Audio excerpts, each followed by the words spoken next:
Hey y'all, Josh McQueen here, Fish Ohio Outfitters, and it is December 21, I believe. And boy, let me check and see if that's right. It is. I was right for once. It is going to probably be the last or maybe second to last reasonably nice day of the year. It's about 38 and sunny right now. The high today is 41. Cloud cover's moving in, and we're gonna do some river pike fishing. Taking the big boat out and on some bigger water. We'll see what happens. This time of year can always be tricky. It's a good time of year to maybe get a bigger fish potentially. I say that sometimes you just end up with maybe a dink or two, but it's a decent day to be out. The water's pretty green, little murky, not bad. And we're just going to go out and throw some big flies and maybe a little conventional gear too, but mostly fly fish for some pike. See what happens. Let's go.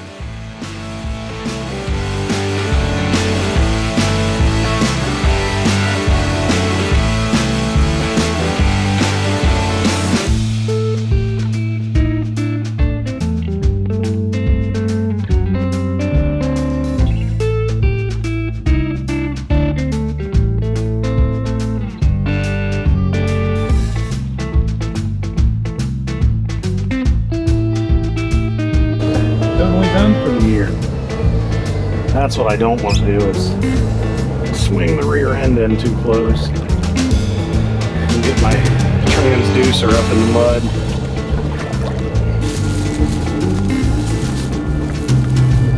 Perfect.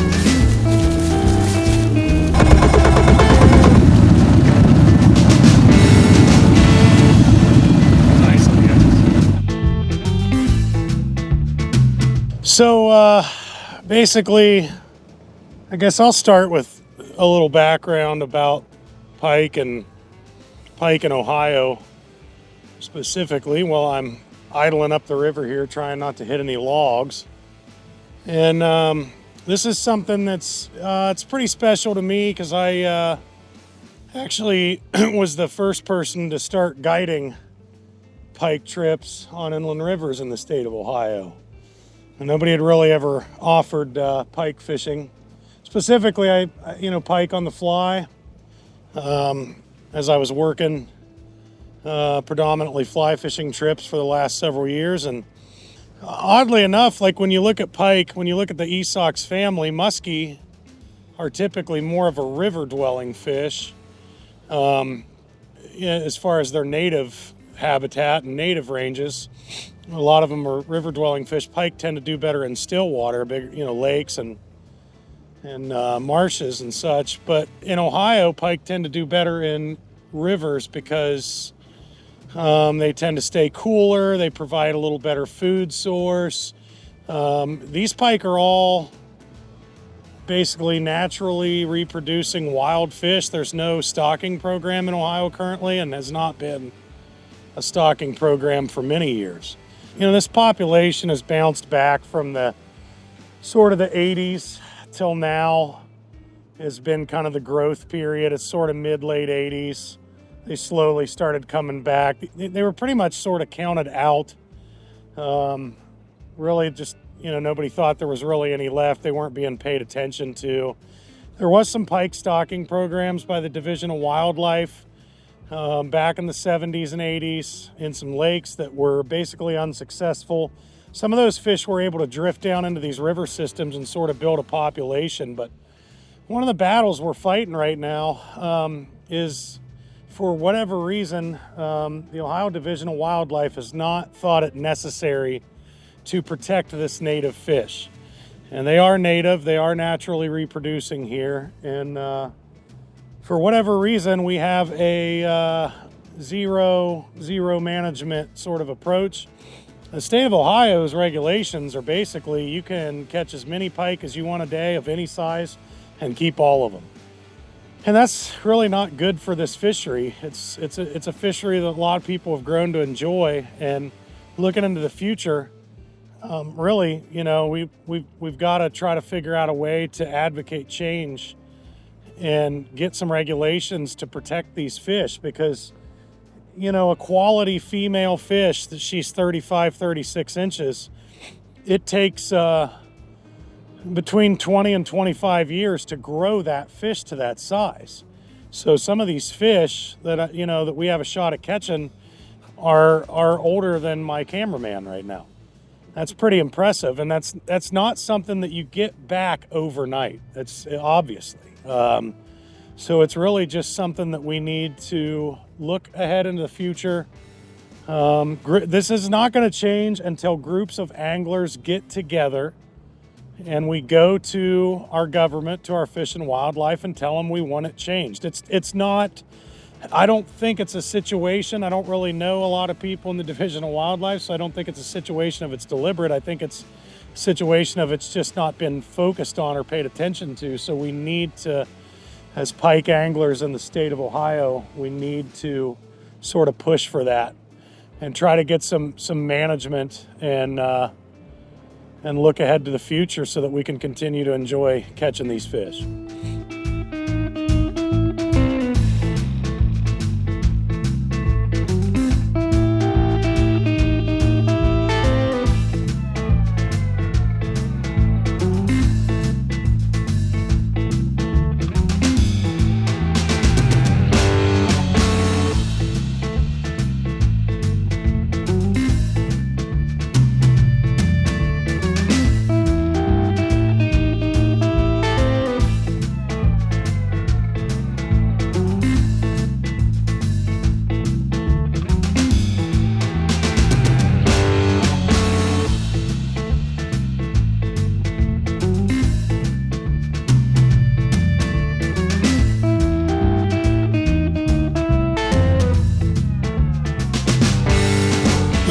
One of the things I look at with fly selection, specifically in the winter, I want something that's sort of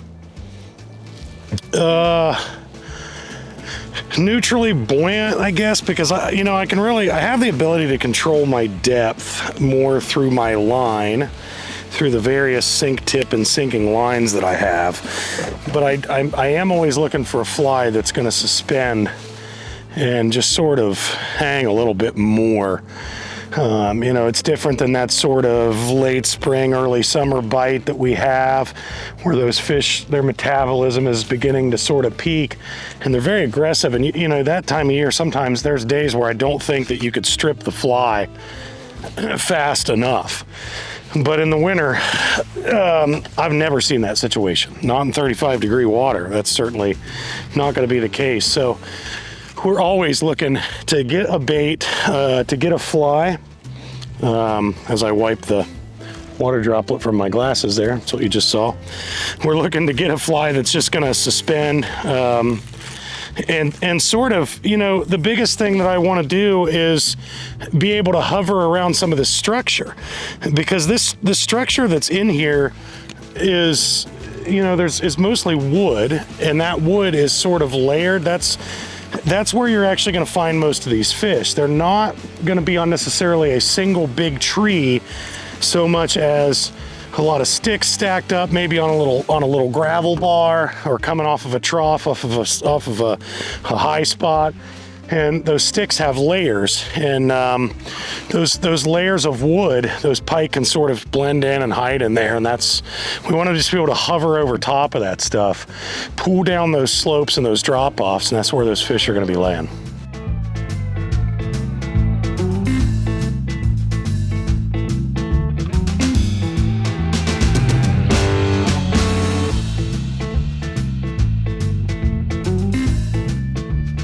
So any thoughts on whether fish can see whether they're in water or not?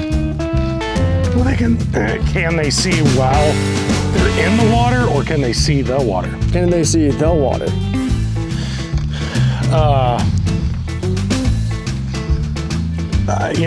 I'm going to say yes, but barely.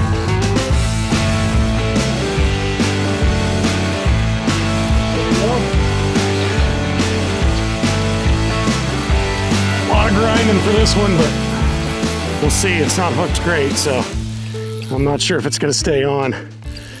Cameraman, would you give me that net? Gotcha. It's a decent fish too. All right.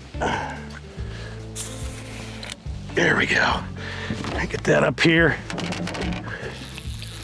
I don't know, he's not hooked good. This is not gonna be easy. Come on home there, big guy. Oh yeah. All right, man. Whew, not a bad fish either. Looks like it's gonna be pretty close to 30 inches. And that was a grind today. That's the first and only fish that has tried to eat a fly today. In fact, I was just talking with my filmer. We leave his name out for his protection because he's awesome, and we don't want anybody to get him. But just telling him, like, man, I'm not sure if a pike is going to eat a fly today or not. And it was just pretty typical winter fishing, just a lot of grinding, really slowing down. I actually changed colors about 20 minutes ago, and I think that helped.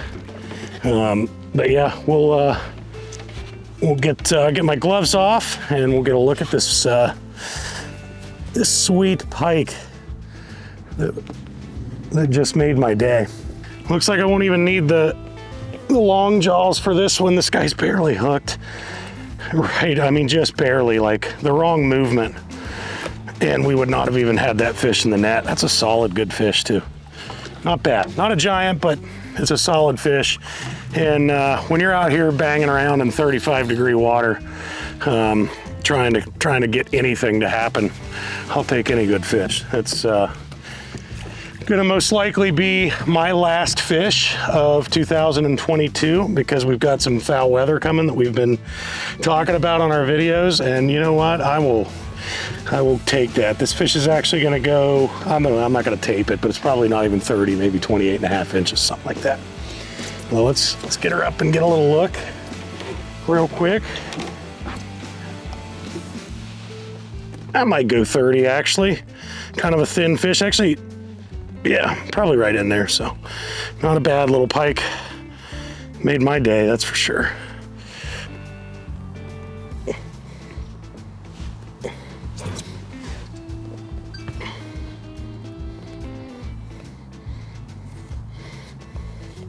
I got it. It's awesome.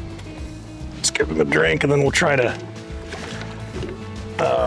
get the 360 cam on him. Oh, you got it. Well, I mean down in. Yeah. I'll hold him by the tail, be able to see his head down in there. It'll look sweet. And then that's it. We're gonna go. I'm not gonna keep going. Take what the fish gods give you, man. All right, you ready for that?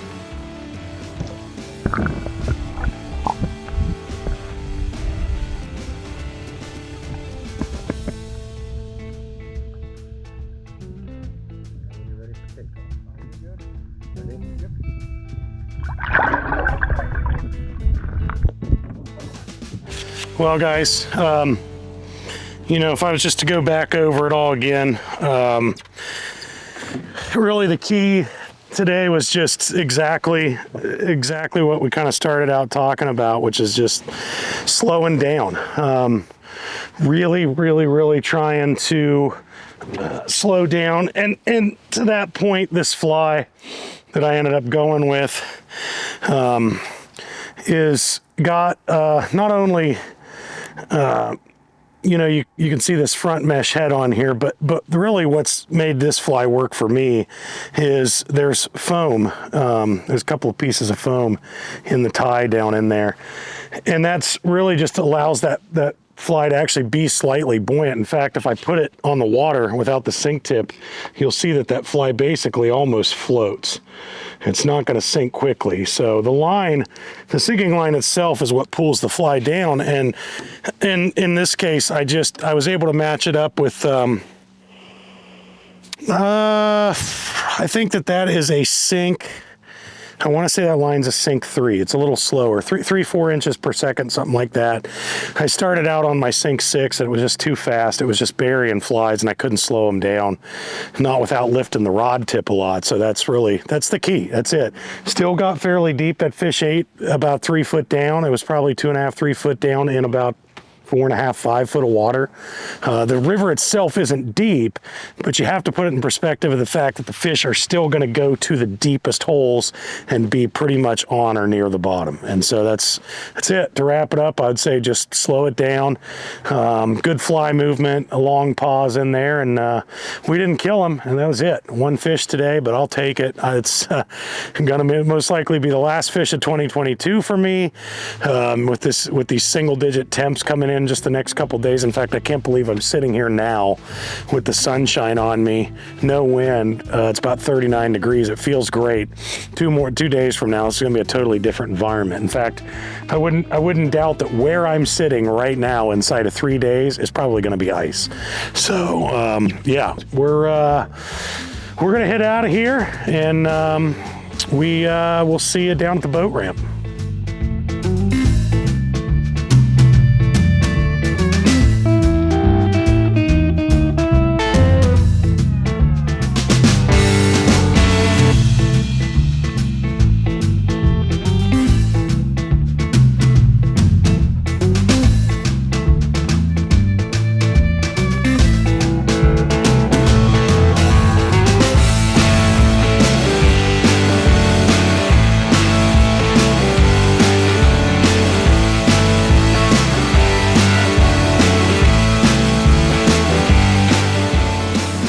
Guys, appreciate you tuning in today and watching this video.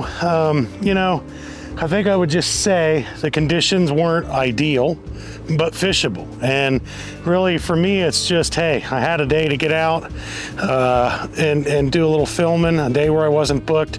We've been talking again and again about this weather that's coming, and it's not going to be very pretty. Probably, again, most likely the last chance to get out for the season and do anything fairly productive at all. And you know, it was a grind, but it was well worth getting out. And I feel lucky to have caught the one fish that actually ate a fly today, and didn't miss it. Made a good hook set, and thing was barely hooked, but we got it in. And I think it's just pretty awesome to be able to just even have a shot and come out less than ideal conditions. It was a little bright, a lot of sun. It was super cold water, and they're just, like I say, they're not as super active. You really have to just fish slow, but paid off for us. We were able to put one in the net, and yeah, looking forward to, that's probably going to be about a wrap for 2022. Looking forward to what 2023 brings, and we'll have plenty more videos coming your way. We're excited about continuing this channel, and yeah, more videos to come. Hopefully better action. Probably be doing a lot of videos coming up inside, indoors, some gear and whatnot, maybe some review, maybe some tactics on tackle and setup, and maybe we'll get a break in the weather and get out and do some winter steelhead or some winter muskie. So between now and then, subscribe to the channel for us, guys. Click that like button for us.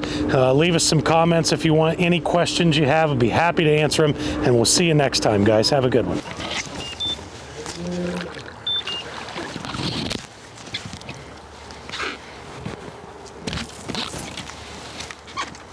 That's fun.